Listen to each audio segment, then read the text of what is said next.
We just learned about how to find domains. Now we're going to talk about how to sell domains. And for this particular video, we're going to talk about one of the websites where you can sell domains in particular, Flippa.com. Okay? So, I listed Flippa as the first website here that you should get familiar with in terms of selling your domains. And then we have, of course, GoDaddy, where I buy all my domains from, and I sell them there. And then we have Sedo.com, okay? So once you get to Flippa.com, you're going to see a couple options here. You're going to see you have an option to sell a domain name. You have an option to list your starter site, which means a site that you just built a week ago, and you want to sell it for a little bit of money.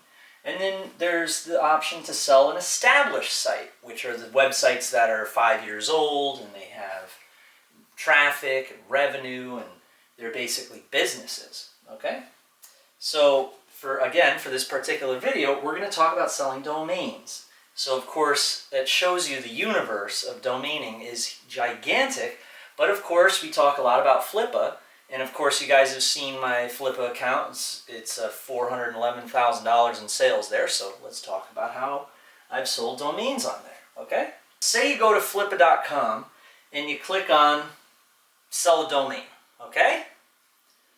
Now, it's going to say, all right, it's going to give you these options, and you're like, what the heck does this mean?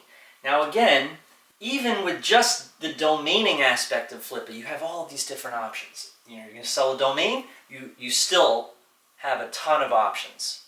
So, let's talk about the first thing that's going to go through your head. Do you want to sell a single domain, or do you want to sell a package of like 20 domains? If you've seen sometimes people, what they do is they post 20 of their domains or 10 of their domains, whatever you think, or 50, 100, and they're going to take one of the really good ones. Sometimes it would be a domain that had the word domain in it, you know, so like awesomedomains.com. Package of 20 premium domains, right? Gives it a lot of value. We'll talk a little bit about how to do that as well. But let's start with the single domain, okay? You go to Flippa, all right? Remember this. You click on sell a domain, and step 3, you say, I'm going to sell a single domain. So the first thing you're going to have to think about is your reserve. What is the lowest amount that you will accept for selling your domain and transferring it to the person's GoDaddy account, saying goodbye to your domain? What's the lowest amount that you'll sell it for? Say you bought it for $9. How much do you want to sell it for? Do you want to sell it for $20, $100, $200, $500? Well, that'll be reserve, okay? Now, what I recommend to people is when they're first starting out, if they don't have a domain that is obviously worth a ridiculous amount of money, it's extremely rare, and it's something that is really not a question in anyone's mind. It's obviously an awesome domain. Like for instance, if you had the domain computer.com, okay, obviously you don't make your reserve $20, okay? But if you have a domain like awesomecomputers.com, make your reserve, you know, that's not going to be as much as computers, of course, okay? Now you guys know that. We went over how to find domains and how to be, you know, have the scrutiny. Next thing, your starting price, okay? Now your starting price, again, it's going to depend on the domain name. But if you have a reserve, that's really the most important thing. That's why when you post a domain and you have a reserve, people are always asking you, what's your reserve? What's your reserve? Should I bid, or is it going to be, or how well have you priced this domain? The reserve is really what is pricing the domain, because there's going to be an auction. People are going to be fighting for it, and the prices are going to, the free market is going to dictate how much this domain is going to be sold for. So the most important thing is reserve. The reason why is, say if you do a starting price of $1 and then a reserve of $1, okay? What'll happen is a whole bunch of people are going to come on there and bid $2, $3, $4, $5, $6. It's terrible, okay? So, unless you have, you really should work with your starting bid, okay? Depending on what that domain name is. If that domain name is pretty cool and you feel like, you know what, I have enough fans on Flippa, I have enough promotional power, I could blast, I could send a promotion out to my email list and send them that, maybe then you could do $1, but I'd really do a starting price. Even if you have no reserve, I would do a starting price of what you want to do, okay? So the starting price would be like, say you do a $30 and then no reserve, okay? Or do a starting price of $10 and then a $300 reserve, okay? Think in terms of that. But if you want to get a couple $1,000s for a domain that's worth a lot of money, worth a few $1,000s, then make sure to do your starting bid like, $1,000 or something like that, okay? That's if if you want people to bid in bigger increments, you make the starting bid bigger.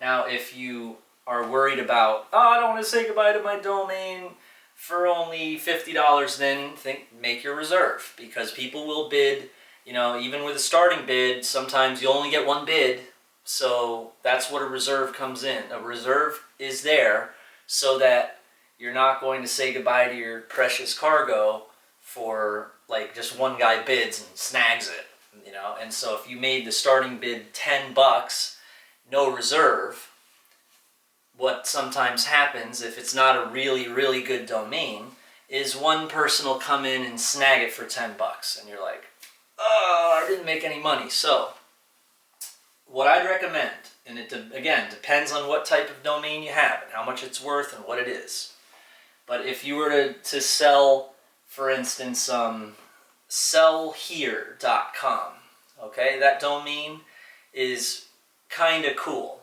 but not really worth a lot, but kind of cool, right? Now, that domain, I'm not looking at the appraisal, but just off the top of my head, sellhere.com. Put it up with a $100 reserve, okay? And then a starting bid of $50, okay? Again, I didn't look at the appraisal. It is a pretty good one, okay? That's a pretty good domain. But most domains, just think about it as you're making your money back. You spent $9, well, you're going to spend a $9 on the listing. Oh, heck, you might even get some Flippa advertising. Okay, that's a bit of a gamble, but if you feel confident about the domain, you get that Flippa advertising, it's an okay domain. Now, think about the pricing strategy, okay? If you're going to make your $9 and your other $9 back, and say what, you got $50 of the Flippa advertising, you got a tweet, you did their tweet, I think it's $75 and they tweeted out to their Twitter account. All right, you got to make more than $100. $200, $200 reserve. All right, try it. All right, but you're taking a bit of a gamble just because you did that tweet, and so that's why I told you guys it's very, very important to work on finding really good ones that are even better than Sell Here. Be extremely critical. Okay, that's a very good word for it. Be very, very critical of the domains you find, because you don't want it to be much of a risk. You want to know that you have something that's very, very, very, very good. Like, for instance, using a dictionary word. Okay, getting an actual dictionary word is a .com. All right, toothbrush.com. Even though toothbrush is only $1 and it's not really very monetizable, that freaking domain would sell for $50,000 or something, right? So try to find domains that are dictionary names, and then remember what I was talking about, the reserve and the starting point. Now, let's just quickly talk about the title and the description, okay?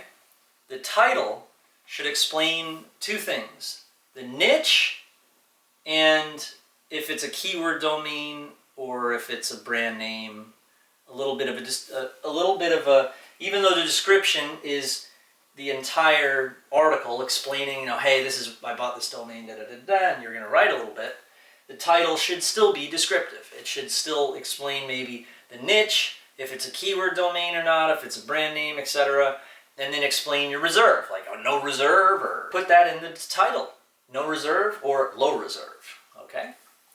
Next, the description is very, very important, because what you want to do is you want to assume that the person that is buying this is going to develop on it. All right? You keep that mindset when you write your description, explaining to the person what they can do with the website, give them all the ideas of what they could do with the domain if they're going to turn it into a website. You've got the domain. You didn't build a website for it yet. You want to just flip the domain, right? Well, the buyer is probably going to build a website. Now, not all the time that's going to happen. He might want to flip it again, but part of it is you gave the description and you're giving the sales copy of what the domain's about, and you're doing a great service for that guy no matter what. He might pick it up for $50 because he's like, oh, that's a great idea, and I might want to sell it. And the person who buys it from me, I could use that same description. Okay? So for instance, sellhere.com, if we were to get that, the description would say, this is a great domain for a place where people can post their stuff for sale. You know, it's a no-brainer. Now that's obviously like great for a developer and great for someone to understand the value of it. If someone doesn't understand what it's about, like I don't know what it means, it has no value at all. The more people who don't know what it means, the less value the domain has. The more general audience